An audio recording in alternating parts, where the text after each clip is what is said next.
Shalom everyone. Shabbat, Parashat Vayera. A little bit of a change of the background scenery. But anyway, okay, we want to see what one of the ideas we can see from this week's Parasha about relationships. What can we see? So at the beginning of the Parasha, the angels come to Avraham Avinu.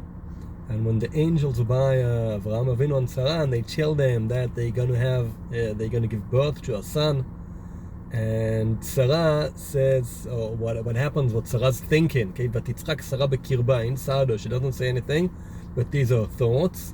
Lemor achrei valoti hayta li edna ve'adoni zaken, but after I've already been worn out, suddenly I'm going to be refreshed, and ve'adoni, my husband, he's old.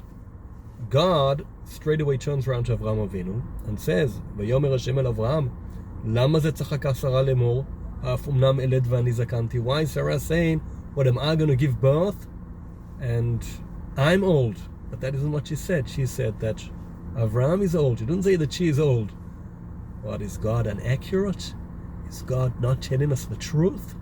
So Rashi says, why did Avraham do that? Shina katuv mipnei hashalom.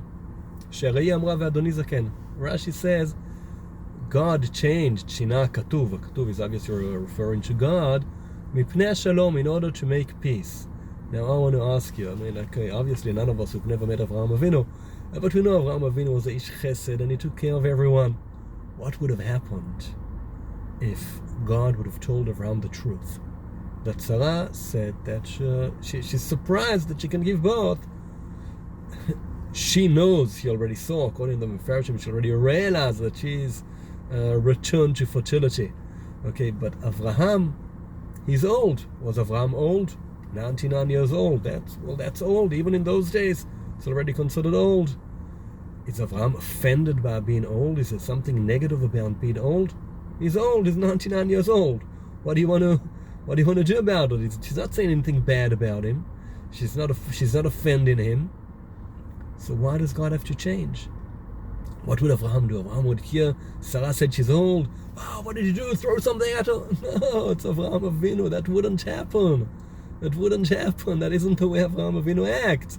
So what is Avraham? What is God afraid of? So Avraham would hear that Sarah said she's old, he's old, and she's surprised that they're going to have a baby. Okay, he's probably also aware of the fact that he's already old. And you see, what probably would be is Avraham Avinu wouldn't get angry, he wouldn't scream at Sarah. And he knows it's the truth. But it would give him what we call in Yiddish a kvetch in his stomach. It'd feel a little bit sometimes even something when you hear it from someone who's close to you. It's sometimes even something that you can speak about, a problem that you've got, but when someone else mentions it as a problem, it gives you a little bit of a bad feeling. So God is so careful not to create the slightest bad feeling between spouses. Amazing how careful you have to be about the relationships between spouses.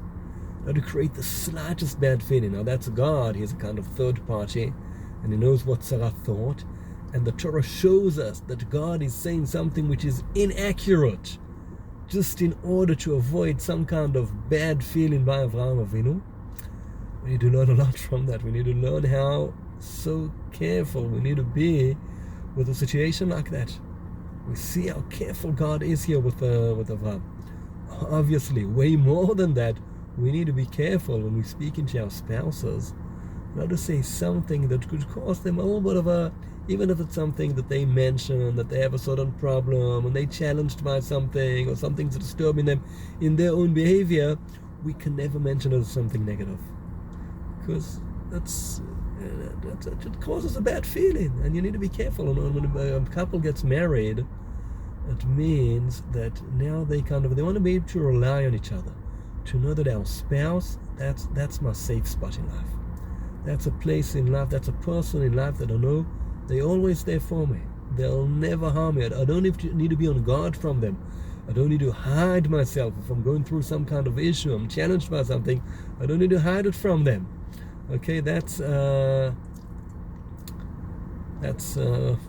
Hashem. That's Avraham Avinu. That's what we can learn here from Avraham Avinu and God, and the way the Torah brings it forward. Be'ezrat Hashem. Kol Tov. Shabbat Shalom.